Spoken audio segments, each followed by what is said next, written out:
Welcome to the show. This is a special edition of Sex Talk with JoJo Bear, and guess what? I'm JoJo Bear, if you haven't known that yet.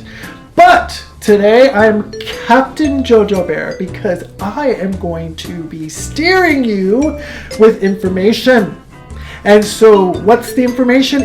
I actually got a bunch of emails from a bunch of men, and so I'm going to read some of these emails and I'm going to give them an answer, and maybe this might help you.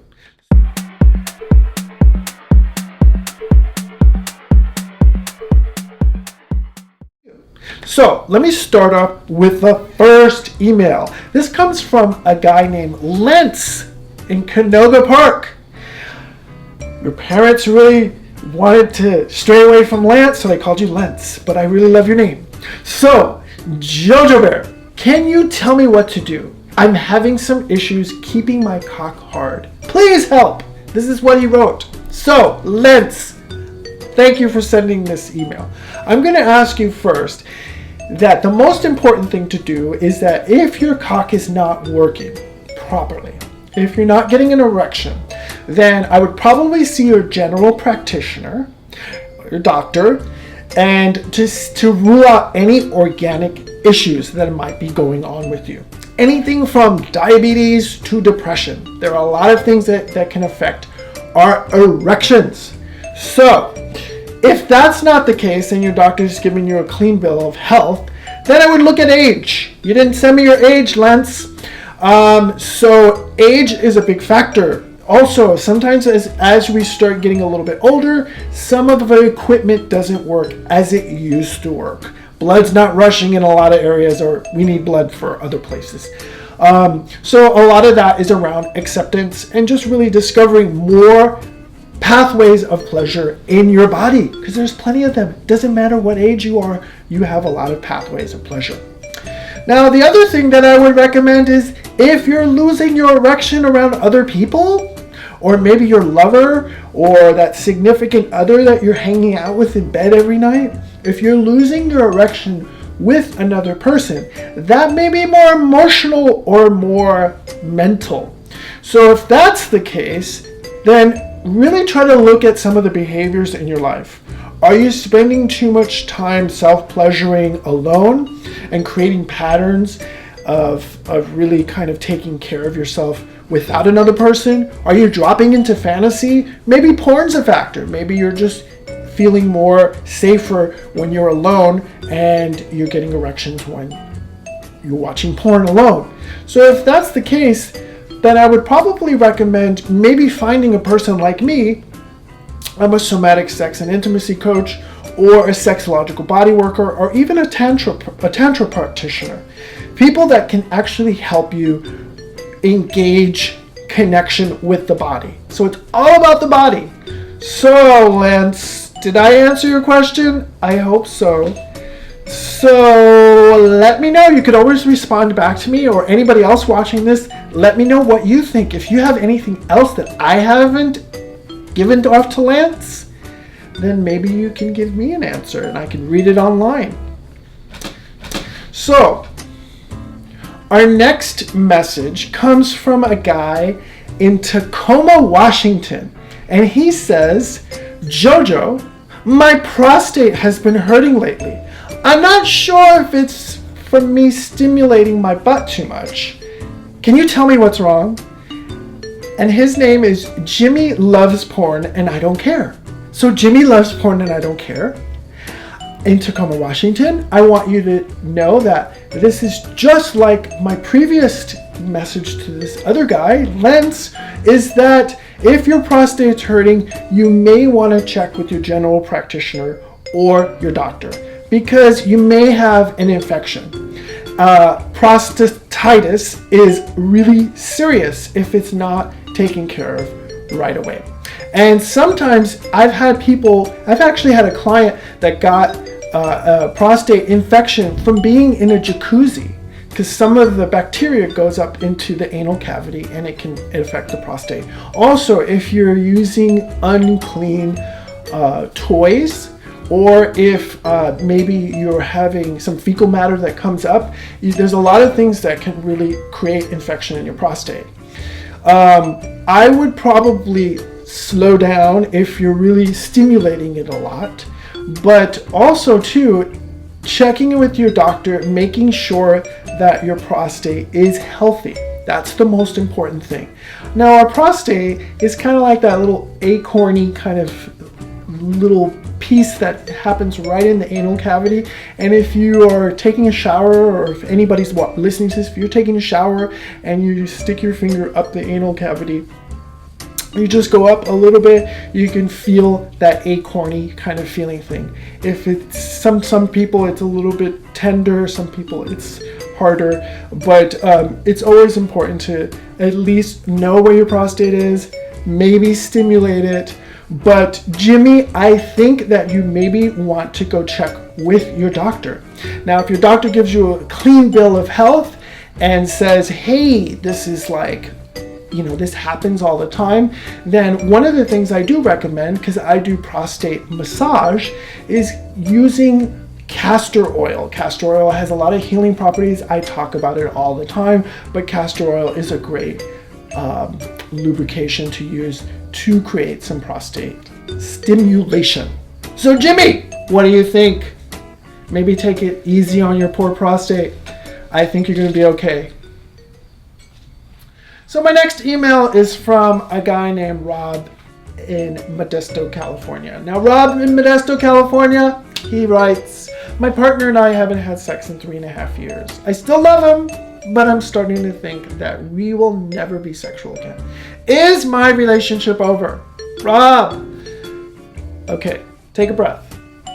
So here's the reality. The reality is that sometimes relationships get unsexual.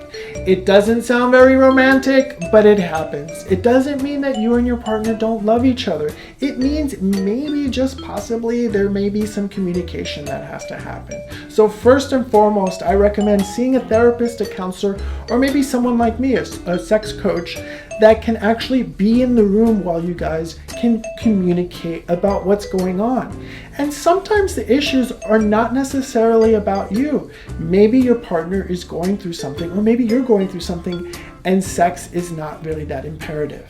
Now, I didn't hear if you're monogamous or not in your message, but if monogamy is part of your relationship and you're not having sex, then maybe you may have to kind of talk about the agreement that you have, because sex is really important, pleasure is really important, touch is really important.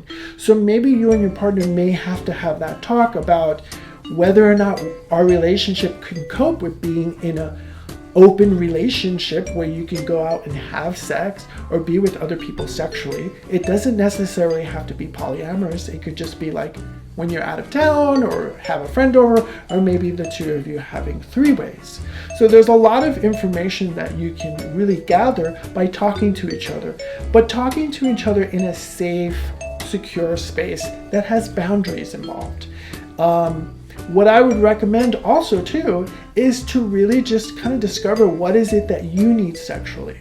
Because maybe approaching your partner with that, you can come up with a happy medium. Sometimes we think we have to have this real big fireworks sex in relationships, but a lot of times when I'm working with couples, I try to really incorporate the whole idea of really keeping it simple, of asking for what you need and keeping it in simple ways. Sometimes partners just want to be touched or seen or witnessed. So possibly it sounds like that maybe a little deeper communication can happen between you guys. I hope that answered your question, Rob. So, I got an email from a man in East Rutherford, New Jersey, and he writes, I'm a gay man, and my hot new coworker have been flirting and even talked about having a play date. But he also told me he is trans. I've never been with a girl before. What should I do? Signed, meet me in the break room.